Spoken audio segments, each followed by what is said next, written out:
Hi hello എല്ലാവർക്കും പുതിയൊരു വീഡിയോയിലേക്ക് സ്വാഗതം. ഇന്ന് ഞാൻ പോകുന്നത് കോട്ടയത്ത് നിന്ന് ആലപ്പുഴയിലേക്കാണ് കേട്ടോ. സോളോ ട്രിപ്പാണ്, അതും KSRTCയിൽ. അപ്പോൾ ഞാൻ ദേ കോട്ടയത്താണുള്ളത്. കോട്ടയത്ത് നിന്ന് ചങ്ങനാശ്ശേരി വഴിയാണ് കേട്ടോ പോകുന്നത്. അപ്പോൾ കോട്ടയത്ത് നിന്ന് ചങ്ങനാശ്ശേരിയിലേക്കുള്ള ബസ്സിലാണ് ഞാനിപ്പോൾ ഇരിക്കുന്നത്. രാവിലത്തെ നമ്മുടെ സൂര്യൻ്റെ ചെറിയൊരു ചൂടും നല്ല തണുത്ത കാറ്റും ഒക്കെ ആയിട്ട് ഞാൻ ദേ സൈഡ് സീറ്റ് തന്നെ പിടിച്ചിട്ടുണ്ട്. അപ്പോൾ ഇവിടെ നിന്നൊക്കെയുള്ള ചെറിയ വ്യൂ ഒക്കെ കാണാൻ നല്ല ഭംഗിയുണ്ട് കേട്ടോ. പ്രത്യേകിച്ച് നമ്മുടെ KSRTCയിലെ യാത്രയാകുമ്പോൾ പറയണ്ടല്ലോ അത് എങ്ങനെയാണെന്ന്. അത് എക്സ്പീരിയൻസ് ചെയ്തിട്ടുള്ള എല്ലാവർക്കും ഇത് കണക്ട് ചെയ്യാൻ പറ്റും.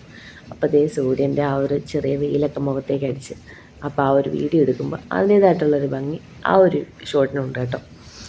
അപ്പോൾ സൈഡ് സീറ്റ് ആയതുകൊണ്ട് നമുക്ക് നന്നായിട്ട് ഫോട്ടോയൊക്കെ വീഡിയോ ഒക്കെ എടുക്കാൻ പറ്റും. പിന്നെ നമ്മുടെ ഇപ്പോഴത്തെ എന്താ പറയുന്നത് ഒരു ഫോണും ബസ്സുമായിട്ടുള്ള കണക്ഷനും പ്രശ്നങ്ങളും ഒക്കെ കൊണ്ട് എനിക്ക് സത്യം പറഞ്ഞാൽ ബസ്സിൽ വെച്ച് ഫോട്ടോ എടുക്കാനും വീഡിയോ എടുക്കാനും ഒക്കെ നല്ല ബുദ്ധിമുട്ടായിരുന്നു കേട്ടോ. ബുദ്ധിമുട്ടെന്ന് പറഞ്ഞാൽ മറ്റുള്ളവർ എങ്ങനെ അത് എടുക്കും എന്നുള്ളതുകൊണ്ട് ഞാനധികം അകത്തേക്ക് വീഡിയോ ഷൂട്ട് ചെയ്തില്ല. അങ്ങനെ ഞാൻ ചങ്ങനാശ്ശേരിയിലെത്തി. ചങ്ങനാശ്ശേരിയിൽ നിന്ന് ആലപ്പുഴയ്ക്ക് ടിക്കറ്റും എടുത്തു. വണ്ടി എടുത്തു കഴിഞ്ഞു. ഞാൻ ഇപ്രാവശ്യം ബസ്സിലിരുന്നത് ഏറ്റവും ഫ്രണ്ട് സീറ്റിലൊരു സിംഗിൾ സീറ്റില്ലേ അവിടെയാണ് കേട്ടോ. കാരണം ഇവിടെ ഇരുന്നാൽ കുറച്ച് നല്ല വീഡിയോസ് എടുക്കാൻ പറ്റിയാലോ എന്ന് വിചാരിച്ചാണ് കേട്ടോ. അപ്പം ബസ് എടുത്തു കഴിഞ്ഞു. കുറച്ച് ചെന്നപ്പോഴത്തേന് ചെറിയ ചാറ്റൽ മഴ, നിങ്ങൾക്ക് ആ ഗ്ലാസ്സിൽ കാണാൻ പറ്റുമായിരിക്കും. ചെറിയൊരു ചാറ്റൽ മഴയും അതുപോലെ വെയിലും, മറ്റേ കുറുക്കൻ്റെ കല്യാണം പോലെയാണ് കേട്ടോ. പിന്നെ ഞാൻ നമ്മുടെ ആലപ്പുഴ എത്താറാവുന്ന സമയത്ത് ആലപ്പുഴ എത്തിയിട്ടില്ല കേട്ടോ. ചങ്ങനാശ്ശേരി കുറച്ച് കഴിഞ്ഞതല്ല, ഏകദേശം ഒരു 89 കിലോമീറ്റർ കഴിഞ്ഞപ്പോഴത്തേനും സൈഡിൽ നിന്ന് നല്ല വ്യൂവും കണ്ടോ. ഇതിൻ്റെ നടുക്കതേ ഒരു കണ്ടം പോലെയാണ്, മറ്റേ പായലൊക്കെ അധികം കിടക്കുന്ന സ്ഥലവും തൊട്ടപ്പുറത്ത് ഇങ്ങനെ വരി വരിയായിട്ട് വീടുകളാണ് കേട്ടോ. ഇതിൻ്റെ ഒരു ഭംഗി ഈ ക്യാമറയിൽ കൂടി കാണുന്നതിലും നമ്മൾ നേരിട്ട് ബസ്സിലിരുന്ന് കാണുമ്പോൾ കിട്ടുന്നൊരു എന്താ പറയുന്ന ഒരു സുഖമുണ്ടല്ലോ മനസ്സിന്, അതൊന്ന് വേറെ തന്നെയാണ് കേട്ടോ. അപ്പോൾ പറ്റുന്നെങ്കിൽ നിങ്ങൾ ഒരു ദിവസം ഒറ്റയ്ക്കോ അല്ലെങ്കിൽ നിങ്ങളുടെ കൂട്ടുകാരുമായിട്ടോ ആരെങ്കിലുമൊക്കെ ആയിട്ട് ഒന്ന് KSRTC ബസ് ആലപ്പുഴയിലേക്കൊരു ട്രിപ്പ് ഒന്ന് പ്ലാൻ ചെയ്ത് ഒന്ന് എക്സ്പീരിയൻസ് ചെയ്ത് നോക്കണം കേട്ടോ. അത് എൻ്റെ ഒരു പേഴ്സണൽ ഒപ്പീനിയനാണ്. ഈ ഒരു യാത്രയും ഈ ഒരു വ്യൂ ഒക്കെ ഇഷ്ടപ്പെടുന്നതുകൊണ്ട് മാത്രം ഞാൻ പറഞ്ഞതാണ് കേട്ടോ. അപ്പോൾ ആലപ്പുഴയുടേതായിട്ടുള്ള ഒരു ഭംഗിയുണ്ടെന്ന് പറയുന്നത് ഈ ഒരു വ്യൂവിൽ എന്താ പറയുക എനിക്ക് തോന്നി. പിന്നെ ഇവിടെ ഇപ്പോൾ കടകളൊക്കെ അടഞ്ഞ് കിടക്കുന്നത് കൊണ്ട് അപ്പോൾ ഈ സൈഡിൽ കാണുന്ന 2-3 കടകൾ അതെല്ലാം അടച്ചിട്ടേക്കാണ് കേട്ടോ. അപ്പോൾ ഇന്നൊരു ദിവസത്തേനല്ല, എനിക്ക് തോന്നുന്നു കണ്ടിന്യൂസ് ഇപ്പോൾ കുറച്ച് നാളായിട്ട് അടഞ്ഞ് കിടക്കുന്ന ഒരു രീതിയിലാണ് നമുക്കത് കാണാൻ പറ്റിയത്. അപ്പോൾ ഞാൻ ആലോചിക്കും, ദൈവമേ ഇവർ ഇത് കണ്ടോ, ഈ റോഡും പാലമൊന്നും ഇല്ലാതെ ഇവരെങ്ങനെ വരുമായിരുന്നു, ഇപ്പം മറ്റേ വള്ളത്തിന് വരുമായിരുന്നു എന്നായിരിക്കും. അതെ, അവിടെ അങ്ങനെ 2-3 വള്ളമൊക്കെ കെട്ടിയിട്ടിട്ടുണ്ട് കേട്ടോ. പിന്നെ അത് ഇവിടെ പള്ളിയിൽ ഇന്ന് ദുഃഖവെള്ളിയാണ്. അതിൻ്റെ വിശേഷങ്ങളും പ്രാർത്ഥനകളും ഒക്കെ ആയിട്ട് പള്ളികളിലെല്ലാം നല്ല തിരക്കാണ്. റോഡിലധികം വണ്ടികളും കാര്യങ്ങളും തിരക്കൊന്നുമില്ല കേട്ടോ. അപ്പോൾ ഈ ഒരു വ്യൂ നിങ്ങൾക്ക് എല്ലാവർക്കും ഇഷ്ടപ്പെട്ടെന്ന് വിചാരിക്കുന്നു. എനിക്ക് ഭയങ്കരമായിട്ട് ഇഷ്ടപ്പെട്ടു കേട്ടോ. ആ വീടിൻ്റെയൊക്കെ ഒരു ഇത് എന്താ പറയുന്നത് പ്രതിബിംബം നമ്മുടെ ആ വെള്ളത്തിലിങ്ങനെ കാണുമ്പോൾ നമുക്ക് ശാന്തമായിട്ട് കിടക്കുന്ന ആ ഒരു വെള്ളത്തിലിങ്ങനെ കാണുമ്പോൾ ഒരു പ്രത്യേക ഭംഗിയല്ലേ. ഇതിൻ്റെ ഫോട്ടോസ് ഞാൻ കുറേ എടുത്തിട്ടുണ്ട് കേട്ടോ. അപ്പോൾ ഞാനിത് ഏകദേശം തമ്പനയിലൊക്കെ ചേർക്കാൻ നോക്കാം. പിന്നെ നെൽപ്പാടങ്ങളെല്ലാം വെള്ളം കയറി, ഇതെനിക്ക് തോന്നുന്നു നെൽപ്പാടങ്ങളെല്ലാം തോന്നുന്നു കേട്ടോ. ഇത് നെൽപ്പാടമാണേ. അപ്പോൾ നല്ല സ്വർണ്ണ കളറിൽ നെൽപ്പാടങ്ങളൊക്കെ നമ്മൾ ഏകദേശമൊക്കെ ഇത് കവർ ചെയ്ത് എടുത്തിട്ടുണ്ട്. അവസാനം ആലപ്പുഴ KSRTC സ്റ്റാൻഡിൽ എത്തിയിട്ടുണ്ട്. അപ്പോൾ ഇവിടെ ഞാൻ 1-2 തവണ ഞാൻ നേരത്തെ വന്നിട്ടുണ്ടേ. അവിടുന്ന് ഞാൻ നേരെ ഒരു ഓട്ടോ പിടിച്ചു. ഒരു പ്ലാനും ചെയ്യാതെ വന്നതുകൊണ്ട് ഞാൻ ഫസ്റ്റ് ബീച്ചിലേക്ക് പോകാനായിട്ട് കയറിയ ഓട്ടോയാണ്. പക്ഷേ ഞാൻ ഏറ്റവും ബെസ്റ്റായിട്ടുള്ള ഓപ്ഷനാണ് ഞാൻ തിരഞ്ഞെടുത്തതെന്നാണ് പിന്നെ എനിക്ക് മനസ്സിലായത്. കാരണം ഈ ചേട്ടൻ പറഞ്ഞു എനിക്കൊരു നിശ്ചിത എമൗണ്ട് തന്നു കഴിഞ്ഞാൽ ഞാൻ 1-2 സ്ഥലങ്ങൾ കൊണ്ട് കാണിക്കാം, പിന്നെ എത്ര സമയത്താണ് തിരിച്ചു വരേണ്ടത് അപ്പോൾ ആ ഒരു സമയത്ത് തിരിച്ചു കൊണ്ടുവിടാമെന്ന് പറഞ്ഞു. ഞാൻ നോക്കിയപ്പോൾ ചുട്ടുപൊള്ളുന്ന ഈ വെയിലത്ത് ഞാൻ ബസ് കയറി അവിടെ ചെന്ന് പിന്നെ അടുത്തത് പ്ലാൻ ചെയ്ത് വരുമ്പോഴത്തേക്കും എൻ്റെ ഒരു ദിവസം ഏകദേശം സമയം കഴിയും. അതുമാത്രമല്ല എനിക്ക് തിരിച്ച് കോട്ടയം ഒരു 5 മണിക്കെങ്കിലും 4:30-5 മണിക്കെങ്കിലും കോട്ടയത്ത് വന്നാലേ കോട്ടയത്ത് നിന്ന് 1 മണിക്കൂർ വീണ്ടും നമ്മുടെ സ്ഥലത്തേക്ക് യാത്ര ചെയ്യേണ്ടതുണ്ട്. അപ്പോൾ ആ ഒരു സമയം അഡ്ജസ്റ്റ് ചെയ്ത് ഒറ്റയ്ക്ക് വരുന്നത് ഭയങ്കര ഒറ്റയ്ക്ക് പ്ലാൻ ചെയ്ത് എന്താ പറയുന്നത് ഒന്ന് റൗണ്ട് അടിക്കുന്നത് ബുദ്ധിമുട്ടായതുകൊണ്ട് ചേട്ടൻ പറഞ്ഞതിനോട് ഞാൻ യോജിച്ചു. അങ്ങനെ ഞാൻ ദേ ഓട്ടോയിൽ ഇന്നത്തെ ഒരു പകുതി മുക്കാൽ ദിവസവും ഈ ചേട്ടൻ പറഞ്ഞതുപോലെ കുറേ സ്ഥലങ്ങൾ കൊണ്ട് കാണിക്കാമെന്ന് പറഞ്ഞു. അപ്പം ഞങ്ങളതേ ട്രെയിൻ പോകുന്നത് കൊണ്ട് ഗേറ്റ് അടവാണ്, അപ്പോൾ അവിടെ ഇങ്ങനെ വെയിറ്റ് ചെയ്യാണ് കേട്ടോ. അങ്ങനെ നമ്മൾ ഫസ്റ്റ് പ്ലാൻ ചെയ്തതല്ല കേട്ടോ, ചേട്ടൻ പറഞ്ഞത് ഇവിടെ ഒരു നേച്ചർ പാർക്കുണ്ട്, അപ്പോൾ അവിടേക്ക് പോയിട്ട് പിന്നെ 2 മ്യൂസിയം ഉണ്ട്, പിന്നെ 2 ബീച്ചും കൂടി കണ്ടിട്ട് നമുക്ക് ഏകദേശം 1:30-2 മണിയാകുമ്പോഴത്തേന് റിട്ടേൺ വരാമെന്നാണ്. അപ്പം ഫസ്റ്റ് നമ്മൾ വന്നേക്കുന്നത് കുളമാക്കൽ നേച്ചർ പാർക്ക് ആലപ്പുഴയിലേക്കാണ് കേട്ടോ. അപ്പോൾ ഇവിടെ നമുക്ക് ഫാമിലി ആയിട്ട് വന്ന് ടൈം സ്പെൻഡ് ചെയ്യാൻ പറ്റിയ ഏറ്റവും ബെസ്റ്റ് ഓപ്ഷനാണ് കേട്ടോ. കുട്ടികൾ പിന്നെ വലിയവർക്കുള്ള എല്ലാ ഓപ്ഷൻസും ഇവിടെ ഉണ്ട്. അപ്പോൾ ഞാൻ ആദ്യം ചെയ്തത് ബേർഡ് സാങ്ച്വറി, ബേർഡ്സിന് ഫീഡ് ചെയ്യാനും അതുപോലെ പിന്നെ ക്യാമൽ സഫാരി, പിന്നെ സിപ്പ് ലൈനുമാണ് കേട്ടോ. പിന്നെ ഇവിടെ എലിഫൻറ്റ് സഫാരി ഉണ്ടെന്ന് പറഞ്ഞു. അപ്പോൾ ഒരു ആനയെ കണ്ടപ്പോൾ ഞാൻ അവിടെയൊക്കെ ചുറ്റിപ്പറ്റി കുറേ വീഡിയോസൊക്കെ എടുത്തുകൊണ്ട് നിൽക്കുമായിരുന്നേ. അപ്പോഴാണ് അറിഞ്ഞത് ഇന്ന് എലിഫൻറ്റ് സഫാരി ഇല്ല. എലിഫൻറ്റ് സഫാരി നടത്തുന്നത് വേറൊരു ആനയാണ്. പുള്ളിക്കാരൻ ഉത്സവത്തിന് പോയി ഷോയ്ക്ക് പോയേക്കാണ് കേട്ടോ. പിന്നെ ഇത് ഗ്ലാസ് ബ്രിഡ്ജാണ്. അപ്പോൾ ഇത് ഞാൻ കയറിയില്ല. അപ്പോൾ എങ്ങനെയാണ് എക്സ്പീരിയൻസ് ചെയ്യണം എന്നുണ്ട്. അപ്പോൾ ആദ്യം ഓരോന്നൊക്കെ എക്സ്പീരിയൻസ് ചെയ്യാം, അപ്പോൾ ഇനിയും വരാമല്ലോ. അപ്പോൾ അതുകൊണ്ട് ഞാൻ സിപ്പ് ലൈനും അതുപോലെ ബേർഡ്സിന് ഫീഡ് ചെയ്യാനും അതുപോലെ വീഡിയോ എടുക്കാനും വേണ്ടിയിട്ടുള്ളതാണ് ഓപ്ഷനാണ് ഞാൻ ടിക്കറ്റ് എടുത്തത്. പിന്നെ ഇവിടെ ഫിഷ് സ്പാ ഉണ്ട്, പിന്നെ അതുപോലെ റോപ്പ് സൈക്ലിംഗ് ഉണ്ട്, സിപ്പ് ലൈൻ, പിന്നെ ഗ്ലാസ് ബ്രിഡ്ജ്, ഹോഴ്സ് റൈഡ്, പിന്നെ അതുപോലെ കുറേ ഓപ്ഷൻസ് ഉണ്ട് കേട്ടോ. അപ്പോൾ ഞാൻ ടിക്കറ്റ് എനിക്ക് ഫസ്റ്റ് കിട്ടിയത് സിപ്പ് ലൈനിലേക്കാണ്. അപ്പോൾ മുകളിലേക്ക് കയറി പോകാൻ പറഞ്ഞ് ഞാനങ്ങനെ കോണിപ്പടികളൊക്കെ കയറി മുകളിലേക്ക് പോവാണ് കേട്ടോ. നമ്മൾ ഒറ്റയ്ക്ക് ഉള്ളതുകൊണ്ട് എൻ്റെ നല്ല നല്ല വീഡിയോസും ഷോർട്സും ഒന്നും എടുത്തു തരാൻ ആരും ഇല്ലാത്തത് കൊണ്ടും ഞാൻ തന്നെയാണ് കേട്ടോ എൻ്റെ വീഡിയോസൊക്കെ എടുക്കുന്നത്. അപ്പോൾ എന്താ പറയുന്നത്, ഒരു പ്ലാനും ചെയ്യാതെ വന്നതുകൊണ്ടൊരു ഗുണം എന്ന് പറഞ്ഞത് ഫസ്റ്റ് എല്ലാ റൈഡിലും എനിക്ക് ടിക്കറ്റ് കിട്ടിയെന്നുള്ളതാണ്. ഇപ്പോൾ സമയം 9:10 ഇവിടെ 9:30 ആകുമ്പോഴത്തേനാണ് തിരക്ക് വരുന്നതാണ് ഈ ചേട്ടൻ പറഞ്ഞത്. ഈ ചേട്ടനാണ് നമ്മളിത് എന്താ പറയുക സിപ്പ് ലൈനിലേക്കുള്ള എല്ലാ സെറ്റിങ്സും ഒക്കെ ചെയ്തു തരുന്നത്. അപ്പോൾ ഈ ചേട്ടൻ തന്നെയാണ് കേട്ടോ ഈ വീഡിയോ എടുത്തുന്നത്. അപ്പോൾ ഇങ്ങനെയൊരു ഷോട്ട് ഇടാൻ വേണ്ടിയിട്ട് ഞാൻ പറഞ്ഞു എനിക്കൊരു വീഡിയോ എടുത്തു തരണമെന്നും. അപ്പം എന്താ പറയുന്നത്, അത്ര ദൂരത്തിലും കൂടി പോകുന്നത് കൊണ്ടും ഒരു ക്ലാരിറ്റി ഇല്ല കേട്ടോ, ക്ഷമിക്കണം. ഇനി രണ്ടാമത് പോകുമ്പോൾ ഒന്നും കൂടിയൊക്കെ സിപ്പ് ലൈനിലൊക്കെ ഒന്ന് കയറി എക്സ്പീരിയൻസ് ചെയ്ത് നല്ല നല്ല വീഡിയോസൊക്കെ എടുക്കാം കേട്ടോ. അപ്പോൾ നിങ്ങളെല്ലാവരും ആലപ്പുഴ ജില്ലയിൽ നിങ്ങൾക്ക് വെക്കേഷൻ ടൈമൊക്കെയാണ്. അപ്പോൾ ഇതൊക്കെ പോയി ഒന്ന് എക്സ്പീരിയൻസ് ചെയ്യുക. കുട്ടികളും ഫാമിലിയും ഒക്കെ ആയിട്ട് പോയി എക്സ്പീരിയൻസ് ചെയ്യാൻ പറ്റിയ ബെസ്റ്റ് സ്പോട്ട് എന്നേ ഞാൻ പറയുള്ളൂ. കുളമാക്കൽ നേച്ചർ പാർക്കാണ് കേട്ടോ. അപ്പോൾ നമുക്ക് ഒരിക്കലും എന്താ പറയുക ഒരു വേസ്റ്റ് എക്സ്പീരിയൻസ് ആവില്ല. ഇത് ഭയങ്കര അടിപൊളി എക്സ്പീരിയൻസ് ഉള്ള കുറേ റൈഡും കാര്യങ്ങളൊക്കെ ഉണ്ട്. പിന്നെ camel safari, horse safari, elephant safari അതൊക്കെ ഉള്ളതുകൊണ്ട് വലിയവർക്കൊക്കെ ഒരിക്കലും ബോറടിക്കില്ല കേട്ടോ. അപ്പോൾ നമ്മുടെ ചെറിയ സിപ്പ് ലൈൻ എക്സ്പീരിയൻസ് ഒക്കെ കഴിഞ്ഞിട്ട് അടുത്തത് ഞാൻ ക്യാമൽ സഫാരിക്ക് വേണ്ടി കൂടി ടിക്കറ്റ് എടുത്തായിരുന്നു. അപ്പോൾ എന്നോട് പറഞ്ഞു വെയിറ്റ് ചെയ്യൂ നോക്കാം എന്ന് പറഞ്ഞു. അപ്പോഴത്തേനും ഞാൻ വിചാരിച്ചു എങ്കിൽ പിന്നെ ബേർഡ് ഫീഡിങ്ങിൻ്റെതും അങ്ങനെ നമ്മുടെ പക്ഷികളെയൊക്കെ ഒന്ന് കണ്ട് തിരിച്ച് വരാമെന്ന് വിചാരിച്ചു. അപ്പോൾ അതിന് പ്രത്യേകിച്ച് വേറൊരു ടെൻറ്റ് പോലെയാണ് കേട്ടോ, വേറൊരു ഏരിയ ആണ്. അപ്പോൾ ഇവിടെയും അവരെയൊക്കെ എന്താ പറയുക ഫുഡൊക്കെ കൊടുക്കുന്നുണ്ടായിരുന്നുള്ളൂ. അപ്പോൾ ആ ചേട്ടൻ പറഞ്ഞ് കയറിക്കോ, ഞാൻ വന്നിട്ട് കിളികളെ നമുക്ക് ഫീഡ് ചെയ്യാനുള്ളത് തരാമെന്ന് പറഞ്ഞു. അപ്പോൾ ഞാൻ വളരെ പതുക്കെ അകത്തേക്ക് കയറി. അപ്പോൾ ഇവിടെ എങ്ങനെയുള്ളതാരെന്നൊന്നും എനിക്കറിയത്തില്ലല്ലോ, എങ്ങനെയാണ് പ്രതികരിക്കുന്നതൊക്കെ. അപ്പം കിളികളുടെയൊക്കെ നല്ല നല്ല സൗണ്ടും അവറ്റകളുടെ കരച്ചിലൊക്കെ കേൾക്കാൻ എന്താ ഒരു സുഖം എന്ന് പറയുന്ന പോലെ ഭയങ്കര കാമായിട്ടുള്ളൊരു എന്താ പറയുക ഒരു അറ്റ്മോസ്ഫിയറും കിളികളുടെയൊക്കെ എന്താ പറയുക ആ ഒരു ശബ്ദവും അത് മാത്രമൊക്കെ ആകുമ്പം നമുക്ക് വേറൊരു വൈബായിരിക്കും. അപ്പോൾ ഇവർ പ്രത്യേകം കൂട്ടിലാണ്. ഇവിടെ നമുക്ക് കയറാനും അതുപോലെ അവർക്ക് ഫീഡ് ചെയ്യാനും വീഡിയോസ് എടുക്കാനും ഫോട്ടോസ് എടുക്കാനും ഒക്കെ സാധിക്കും കേട്ടോ. പിന്നെ നമ്മൾ ഒറ്റയ്ക്ക് അതിനകത്ത് കയറ്റി അവർ വിടില്ല. കാരണം ഡോർ ഓപ്പൺ ചെയ്യുന്ന സമയത്ത് ഇതൊക്കെ തുറന്നു പോയി കഴിഞ്ഞാൽ പിന്നെ നമ്മളവിടെ ക്യാഷ് അടയ്ക്കേണ്ടി വരും. അതുകൊണ്ട് ഒരു ചേച്ചി വരാമെന്ന് പറഞ്ഞിട്ടുണ്ട്. അതുവരെ കറങ്ങി നടന്ന് കുറച്ച് വീഡിയോസ് എടുക്കാമെന്ന് വിചാരിച്ചു. അപ്പോൾ ഞാൻ ഫസ്റ്റ് വീഡിയോ എടുക്കുന്നത് ഈ ഒരു ചെറിയ വെള്ളക്കുരുവികളെ കേട്ടോ. ഇതിങ്ങളുടെ പേര് ഇവിടെ ബോർഡൊന്നും സെറ്റ് ചെയ്തിട്ടില്ലാത്തത് കൊണ്ട് എനിക്കിതിൻ്റെ ഒന്നും പേരറിയില്ല കേട്ടോ. അപ്പോൾ ഞാൻ ഫസ്റ്റ് ഞാൻ കണ്ടത് നമ്മുടെ ഈ ചെറിയ നല്ല വെള്ള കളറിൽ ഓറഞ്ച് ചുണ്ടുള്ള ചെറിയ കുരുവികൾ ഫസ്റ്റാണ് ഞാൻ സ്റ്റാർട്ട് ചെയ്തത്. പിന്നെ ഈ ഒരു ഐറ്റത്തെയാണ് നമ്മൾ ഫീഡ് ചെയ്യാൻ വേണ്ടിയിട്ട് അവർ നമുക്ക് ഓപ്ഷൻ ഉള്ളത്. അപ്പോൾ ഇതിനിപ്പോൾ കാണാൻ പ്രത്യേക ഒരു ഭംഗിയാണ് കേട്ടോ. നമ്മുടെ തത്തയുടെ ആ ഒരു ഇനത്തിൽപ്പെട്ടൊരു ബേർഡാണ്. അപ്പോൾ ഞാൻ ദേ കുറച്ച് അങ്ങോട്ടൊന്ന് ടച്ച് ചെയ്യാൻ വേണ്ടി ഇങ്ങനെ നിന്ന് കൊടുത്തപ്പോൾ പുള്ളിക്കാരൻ ഇതേ ഇങ്ങനെ ചുണ്ടുകൊണ്ട് എൻ്റെ വിൻഷീറ്ററിനകത്തെല്ലാം കുത്തിപ്പറിക്കുക.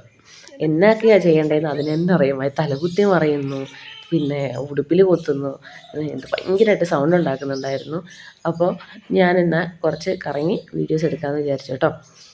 പിന്നെ അതേ നമ്മുടെ ഇത് കണ്ടാൽ നമ്മുടെ തത്തയാണെന്നേ തോന്നുള്ളൂ, പക്ഷേ തത്തയല്ല, തത്തയുടെ ഇനത്തിൽപ്പെട്ട ഒരു ബേർഡാണിതും. പിന്നെ അതേ ഇവിടെ വേറൊരു കളറുണ്ട്. തൽപര കക്ഷികളല്ല എന്ന് പറയുന്ന പോലെ എന്നെ കണ്ടപ്പോൾ തന്നെ ആ മരത്തിൻ്റെ സൈഡിലേക്ക് ഒതുങ്ങി മാറി കേട്ടോ. ഇതിൻ്റെ തലയിൽ കണ്ടോ അതേ 2 കൊമ്പ് പോലെയൊക്കെ നല്ല ഭംഗിയല്ലേ. ഇത് കണ്ടോ നമ്മുടെ പൂടപ്പട്ടിയൊക്കെ പോലത്തെ പൂടക്കുഴി. അപ്പോൾ 2 കളർ ചേഞ്ച് ആണുള്ളത്, ഒന്ന് വൈറ്റും ഒന്ന് ഇതും. അപ്പോൾ നമ്മൾ ഫുഡ് കൊടുക്കാൻ പോകുന്ന പോലെ ചുമ്മാ കൈ വന്ന് കാണിച്ച് ഓടി വന്നു കേട്ടോ. സാധാരണ ഈ കോഴികളുടെ ഇനത്തിൽപ്പെട്ടൊക്കെ നമ്മളെ കാണുമ്പം ഓടുന്നതാണ്, പക്ഷേ ഇതെന്തോ ശാന്തമായിട്ടിങ്ങനെ നിൽക്കുക നമ്മുടെ വീഡിയോസ് എടുക്കാൻ വേണ്ടിയിട്ട്. പിന്നെ ദേ ഞാൻ കണ്ടത് ഇത് കണ്ടോ, എന്താ പറയുന്നത്, തത്തയുടെ വാലും കോഴിയുടെ തലയും പിന്നെ ഉപ്പൻ്റെ ബോഡി സൈസും മയിലിൻ്റെ ഒരു ഭംഗിയൊക്കെ ഉള്ളൊരു ചേട്ടൻ എന്തോ കാര്യത്തിന് സൊല്യൂഷൻ കണ്ടെത്താതെ അങ്ങോട്ടും ഇങ്ങോട്ടും ഉലാത്തുന്നൊരു ചേട്ടനാണ്. ഭയങ്കര സ്ട്രെസ്സും കാര്യവും എല്ലാം ഒക്കെ ആയിട്ട് ഭയങ്കരമായിട്ട് ടെൻഷനായിട്ട് നടക്കുന്നത്, എന്തോ ഒരു കാര്യത്തിന് ഇതുവരെ സൊല്യൂഷൻ കണ്ടെത്താൻ പറ്റിയിട്ടില്ല എന്ന മട്ടിലുള്ള നടത്തവും കാര്യങ്ങളൊക്കെ. അപ്പം ഞാൻ പിന്നെ വലുതായിട്ട് ബുദ്ധിമുട്ടിക്കാൻ പോയില്ല. പിന്നെ നമ്മളത് എപ്പോൾ വന്നാലും എവിടെ ആര് വന്നാലും കൂട്ടത്തിൽ കാണുമല്ലോ കുറേ എണ്ണം ഇങ്ങനെ. അപ്പോൾ ആ ഒരു വൈബ് തരുന്ന കുറച്ച് പേരെ ഞാൻ കണ്ടു. അപ്പോൾ എനിക്ക് പിന്നെ അതേ ഫോട്ടോയ്ക്കും വീഡിയോയ്ക്കൊക്കെ കുറച്ച് പോസ് ചെയ്യാൻ തരാമെന്നൊക്കെ വിചാരിച്ചിട്ട് മത്സരിച്ച് ഇവിടെ ഫോട്ടോയ്ക്കൊക്കെ പോസ് ചെയ്യണം കേട്ടോ. അവസാനം അടിയായി. അപ്പം അവരവിടെ കിടന്ന് അടി വയ്ക്കട്ടെ. പിന്നെ അടുത്ത ഞാൻ കണ്ട പുള്ളി എന്ന് പറയുന്നത് ഗിരിക്കോഴിയാണ് കേട്ടോ. അപ്പോൾ ഇത് നമ്മൾ കുഞ്ഞുനാൾ നമ്മുടെ വീട്ടിനടുത്തൊരു തൊട്ടടുത്ത വീട്ടിലൊക്കെ ഉണ്ടായിരുന്നതുകൊണ്ട് പെട്ടെന്ന് കാണുമ്പോൾ നമുക്ക് പുള്ളീനെ നമുക്ക് തിരിച്ചറിയാം. ഇതെന്ന് പറഞ്ഞു കഴിഞ്ഞാൽ ഞാൻ ഇത്രയും പോസൊക്കെ ഇട്ട് നല്ലൊരു സ്റ്റൈലിലൊക്കെ നിന്നിട്ടും എന്നെ എടുക്കാനായിട്ട് ഇവർക്ക് സമയമില്ലെന്നുള്ള രീതിയിൽ എന്നെങ്കിലും ഒന്ന് എടുക്കുമോ എന്ന് വിചാരിച്ച് പോസ് ചെയ്ത് നിൽക്കുന്നൊരു ചേട്ടനാണ് കേട്ടോ അത്. പിന്നെ ഇത് നല്ല അടിപൊളി കളർഫുള്ളായിട്ടുള്ള ഫെതേഴ്സൊക്കെ ഉള്ള ഒരു ഇനം തത്തയാണ് കേട്ടോ. ഇതിൻ്റെ പ്രത്യേകിച്ച് സൗണ്ട് തന്നെ വേറൊരു ഇതാണ്. അപ്പോൾ അതെനിക്ക് ഭയങ്കരമായിട്ട് ഇഷ്ടപ്പെട്ടു. എനിക്ക് സത്യം പറഞ്ഞാൽ പൊതുവേ പേഴ്സണലി ഇഷ്ടപ്പെട്ട കൂട്ടത്തിലുള്ള ഒരെണ്ണം ഇതാണ് കേട്ടോ. കാരണം ഇതിൻ്റെ ഭയങ്കര അടിപൊളി കളറാണ്. അപ്പോൾ പിന്നെ ജമുനാപ്പാരി ഇനത്തിൽപ്പെട്ട ആട് 2 അവിടെ നിൽപ്പുണ്ട്. അഴിച്ചു വിട്ടതും ചാടി എൻ്റെ അടുത്തേക്കാണ് കേട്ടോ വന്നത്. ഞാൻ അധികം അവിടെ നിന്നല്ല, എന്തിനാ പിന്നെ വെറുതെ നമ്മൾ റിസ്ക് എടുക്കുന്നത്, ബുദ്ധിമുട്ടല്ലേ അവർക്കും എനിക്കും. അപ്പോൾ അതുകൊണ്ട് നമ്മൾ നമ്മുടെ വീഡിയോസ് എടുക്കാൻ വേണ്ടി കുറച്ചും കൂടി ചെന്നപ്പോൾ അവിടെ നിൽക്കുന്നു. ഇത് ഒട്ടകപ്പക്ഷിയല്ലേ, ഒട്ടകപ്പക്ഷിയാണോ എമോ, എനിക്കതിനെക്കുറിച്ച് ഇവിടെ ബോർഡും പേരും ഒന്നും ഇല്ലാത്തതുകൊണ്ട് ഈ വീഡിയോ കാണുന്നവർ ഇതിനെന്താണോ അങ്ങനെ തന്നെ എടുക്കുക. കാരണം ഇതിനെ എങ്ങനെയാണ് വിവരിക്കേണ്ടതെന്ന് എനിക്കറിയില്ല. ഇതിൻ്റെ പേര് ഒട്ടകപ്പക്ഷിയാണോ എമോ ആണെന്ന് എനിക്കറിയത്തില്ല.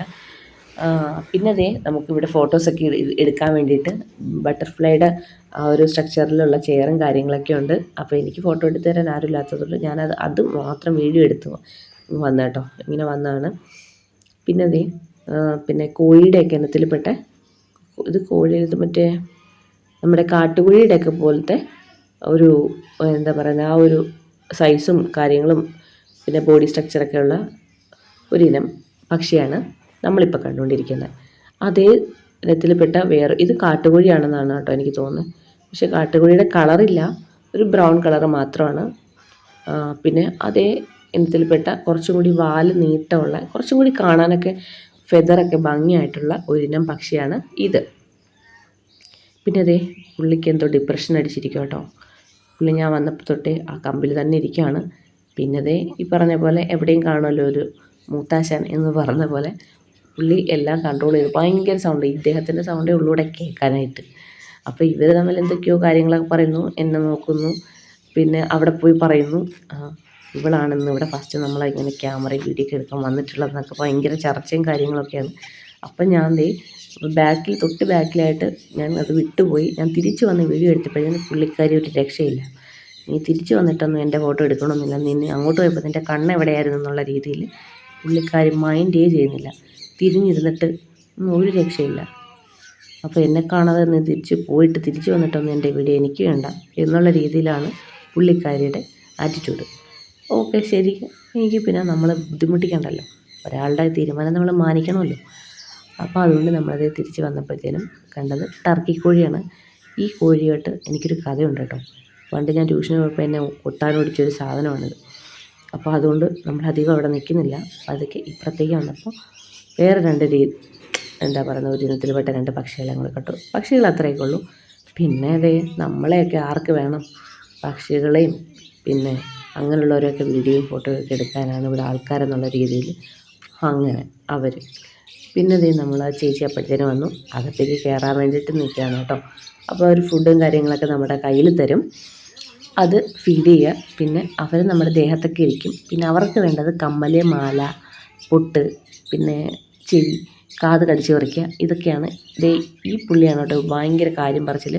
അതാണ് കുറച്ചുകൂടി സൈസ് വലുതായിട്ട്, ഏറ്റവും സൈസ് വലുതായിട്ടുള്ള പക്ഷി. അപ്പോൾ ഞാൻ വന്നപ്പോൾ തന്നെ പുള്ളീനെ ഒരു ഫോട്ടോ എടുക്കാമെന്ന് വിചാരിച്ചപ്പം പറയണേ, നീ ഇപ്പം എന്നെ അങ്ങനെ നല്ല രീതിയിൽ എന്നെ ഫോട്ടോ എടുക്കണ്ട, ഇങ്ങനെ കണ്ടാൽ മതിയെന്ന് പറഞ്ഞ് കുഞ്ഞിക്കുനനിൽ ഒരു പോസിൽ നിൽക്കുന്ന തത്തയാണ് ഞാൻ കാണുന്നത്. ഞാൻ പോകുന്നത് വരെ ഇവൻ എനിക്ക് പിടി തന്നിട്ടില്ല. അപ്പോൾ ആ ചേച്ചി വന്നു, നമ്മുടെ കയ്യിൽ കുറച്ച് ഫീഡ് ചെയ്യാനൊക്കെ തന്നിട്ടുണ്ട്. ഇതൊരുമാതിരി നോട്ടം കണ്ടിട്ട് എന്തോ പോലെ തോന്നുന്നു കേട്ടോ. അപ്പോൾ കടിക്കുമോ എന്നൊക്കെയാണ് അവൻ ചിന്തിക്കുന്നത്. അപ്പം ഇത് നോക്ക്, നീ എന്നാടാ ഇങ്ങനെ നോക്കുന്നതെന്നുള്ള രീതിയിൽ വേറൊരെണ്ണം. പിന്നെ 2 പേര് വന്നിട്ട് മറ്റേ കച്ചറ പുച്ചറ പിള്ളേരെ പോലെ വന്ന് തലയിൽ കയറി. പിന്നെ ദേ നമ്മൾ നേരത്തെ കണ്ട തൽപര കക്ഷികളല്ലാത്ത 2 എണ്ണത്തിൽ നമ്മൾ അടുത്ത് കണ്ടു. അവർ നമ്മളെ കാണുമ്പോൾ ഒഴിഞ്ഞൊഴിഞ്ഞ് മാറുന്ന ടീമുകളാണ് കേട്ടോ. പിന്നെ ദേ നമ്മുടെ തലയിൽ കയറലായി, തോളിൽ കയറലായി, കടിച്ചുപറിയായി, ചെവി, കാത്, കമ്മൽ തീറ്റയായി, എന്തൊക്കെയാണ് അവർ ചെയ്യുന്നത് നമുക്ക് തന്നെ അറിയാൻ പാടില്ല. പക്ഷേ നമ്മളിങ്ങനെ തട്ടി മാറ്റാതിരുന്നാൽ മതി. നമ്മൾ അവരെ തൊടുമ്പോഴത്തേന് കയ്യിലൊക്കെ കടിക്കും കേട്ടോ. അത് കഴിഞ്ഞിട്ട് തിരിച്ച് ഞാൻ ദേ ഇവിടെ വന്നിരിക്കുകയാണ്. അപ്പോൾ അവർ ക്യാമൽ സഫാരിക്ക് ഞാൻ ടിക്കറ്റ് എടുക്കാമെന്ന് വിചാരിച്ച് ഞാനിങ്ങനെ പുറത്തേക്ക് ഇറങ്ങി കേട്ടോ. പിന്നെ ഫസ്റ്റ് ദേ ഇതാണ് ക്യാമൽ സഫാരിക്കുള്ള ഒട്ടകമാണ് കേട്ടോ ഇത്. അപ്പോൾ ഇതിൻ്റെ കുറച്ച് എന്താ പറയുന്നത്, മുതുകത്ത് വെച്ചിട്ടും കാര്യങ്ങളും ഒക്കെ ഉണ്ട്. അപ്പോൾ അതുകൊണ്ട് കുറച്ച് വെയിറ്റ് ചെയ്യാൻ പറഞ്ഞു. എനിക്ക് ആ പാവത്തിനെ കണ്ടിട്ട് കയറാനും തോന്നുന്നില്ല, ടിക്കറ്റ് എടുത്തും പോയി. എന്ത് ചെയ്യാൻ, പാവം. അപ്പോൾ ഇതിൻ്റെ ദേഹം കണ്ടോ, ഇതിൻ്റെ തോലെല്ലാം പോയി, എന്തോ ഒരു അവശമായിട്ടുള്ളൊരു ഒട്ടകം. പക്ഷേ എനിക്കെന്തോ കയറാനും മനസ്സിനൊരിത്. പിന്നെ ഇത് ഈ കുട്ടികൾക്കൊക്കെ എക്സ്പീരിയൻസ് ചെയ്യാനും എന്താ പറയുന്നത്, ഭയങ്കരമായിട്ട് ആ ഒരു ചിൽ വൈബിലൊക്കെ ഉള്ള പിള്ളേരൊക്കെ വന്നു കഴിഞ്ഞാൽ ഇങ്ങനെയുള്ള കുറച്ച് ടോയ്സും വണ്ടികളും കാര്യങ്ങളൊക്കെ ഉണ്ട്. അപ്പോൾ നമ്മുടെ ഒട്ടകത്തിൻ്റെ പുറത്ത് ദേ വെച്ച് കിട്ടുന്ന ആ ഒരു സാധനം നമുക്ക് ഇരിക്കാൻ വേണ്ടിയിട്ടുള്ള, സിറ്റിങ്ങിന് വേണ്ടിയിട്ടുള്ള സാധനമാണ് കേട്ടോ.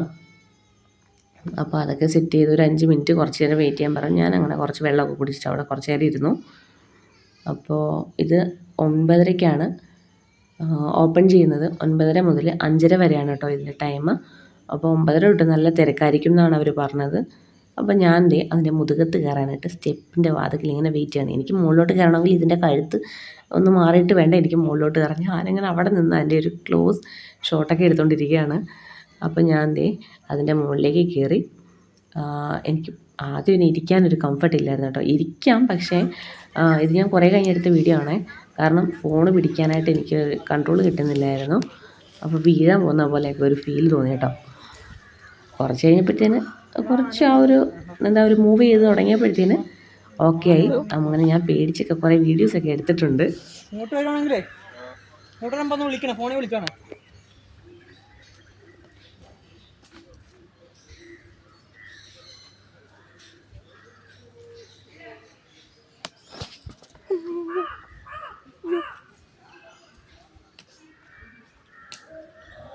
എന്നാ എൻ്റെ പേര്? എൻ്റെ പേരാ തമ്പി.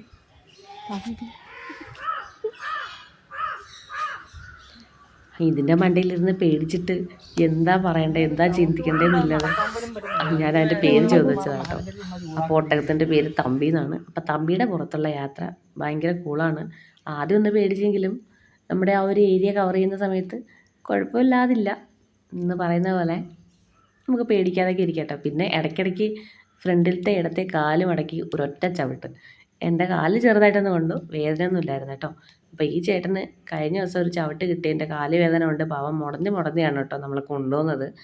അപ്പോൾ അതൊക്കെ പറഞ്ഞുകൊണ്ട് വരുമായിരുന്നു. പിന്നെ ഷൂട്ടിങ്ങുകാർ ആനയുടെ ഷൂട്ട് ചെയ്യാൻ വേണ്ടിയിട്ട് ആനയെ കുളിപ്പിച്ച് ഇങ്ങോട്ട് കൊണ്ടുവരുന്നെന്ന് ആരോ വന്ന് പറഞ്ഞതുകൊണ്ട് പെട്ടെന്ന് തന്നെ നമ്മുടെ സഫാരി നിർത്തി ഞാൻ ഇറങ്ങാൻ പോവാണ് കേട്ടോ. അപ്പം ഞാൻ ഇറങ്ങിയതേ ഇതാണ് ആന. അപ്പോൾ എലിഫൻറ്റ് സഫാരിക്കുള്ള ആനയല്ല, ഇത് ഷൂട്ടിങ്ങിന് വേണ്ടി മാത്രമുള്ള ആനയാണ്. അതുപോലെ വലത്തെ സൈഡിൽ ആ വലിയ കൊമ്പില്ലേ, അത് വെപ്പ് കൊമ്പാണ് കേട്ടോ. അത് ഫിറ്റ് ചെയ്യുന്നതാണ് ഞാൻ കണ്ടുകൊണ്ടിരുന്നത്. കണ്ടോ, ആ ചേട്ടൻ അത് ഫിറ്റ് ചെയ്തുകൊണ്ട് നിൽക്കുകയാണ്.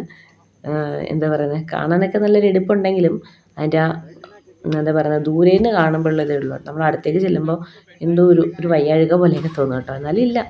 അപ്പോൾ ഞാൻ അവിടുത്തെ കാഴ്ചകളും വിശേഷങ്ങളും എക്സ്പീരിയൻസും ഒക്കെ അവസാനിപ്പിച്ച് വളരെ സന്തോഷമായിട്ട് ഞാൻ തിരിച്ച് ഓട്ടോയിൽ കയറി വന്നത് മാരാരി ബീച്ചിലാണ് കേട്ടോ. അപ്പം സെക്കൻഡ് കൊണ്ടാക്കിയത് മാരാരി ബീച്ചിലാണ്.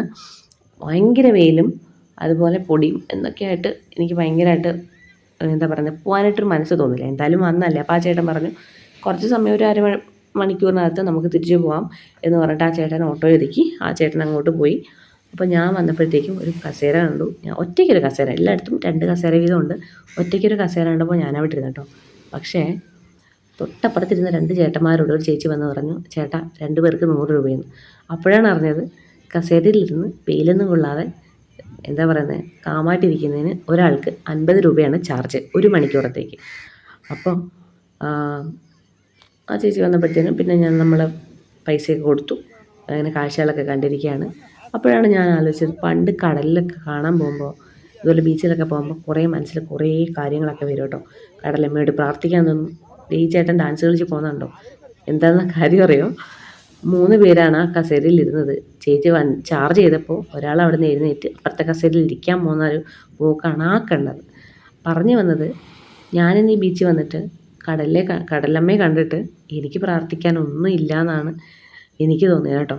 എല്ലാം ശാന്തമായി പോവുക, നമ്മൾ പ്രസൻറ്റിൽ ജീവിക്കുക, ഈ ഒരു ടൈം ആസ്വദിക്കുക, അത്രേ ഉള്ളൂ. ഭാവിയില്ല ഭൂതവുമില്ല എന്നുള്ള രീതിയിൽ നമ്മൾ മുമ്പോട്ട് ഹാപ്പിയായിട്ട് പോവുക. അപ്പോൾ എന്താണോ സംഭവിക്കുന്നത് അത് ഭംഗിയായിട്ട് ആസ്വദിക്കുക, സന്തോഷിക്കുക, കൂടുതലൊന്നുമില്ല. അപ്പോൾ ഞാൻ കുറച്ച് നേരം ഇങ്ങനെ നമ്മുടെ കടലിനെ നോക്കി അതിൻ്റെ ഭംഗിയൊക്കെ ആസ്വദിച്ച് ഇങ്ങനെ ഇരുന്ന് നമ്മുടെ മാരാരി ബീച്ചിനോട് ബൈ ഒക്കെ പറഞ്ഞ് ഞാൻ പോവാണ്. അപ്പോൾ ഐ ലവ് മാരാരി എന്നൊക്കെ എഴുതി ആ ഒരു ബോർഡും കുറച്ച് വിഷ്വൽസൊക്കെ എടുത്ത് പോകാമെന്ന് വിചാരിച്ചു. ഇത് ഫസ്റ്റാണ്, ഇൻട്രോയിലാണ് എടുക്കേണ്ടത്. പക്ഷേ ഞാനത് കാണുന്നത് വരുന്ന നേരത്ത്, കാരണം ഓട്ടോയിലല്ലേ വന്നേ. അത് കഴിഞ്ഞിട്ട് നമ്മൾ വന്നത് കേന്ദ്ര ഗവൺമെൻറ്റിൻ്റെ ഒരു കയർ മ്യൂസിയത്തിലേക്കാണ്. ഇതിൻ്റെ വീഡിയോ സെക്കൻഡ് പാർട്ടായിട്ടാണ് വരുന്നത്. അപ്പോൾ ഇതിൻ്റെ കുറച്ച് ഷോർട്സൊക്കെ ഞാൻ ഇടാം കേട്ടോ. ഒരു ഗണപതിയുടെ ഒരു ഗോപുരവും ഇതെല്ലാം ഉണ്ടാക്കിയിരിക്കുന്നത് കയറിലാണ്. ഭയങ്കര അടിപൊളിയായിട്ടുള്ള ഒരു എക്സ്പീരിയൻസ് ആണ് ഇതിനകത്ത്. അപ്പോൾ അടുത്ത വീഡിയോ ഇട്ട് വരുന്നവരെ വെയിറ്റ് ചെയ്യൂ. Thank you, by.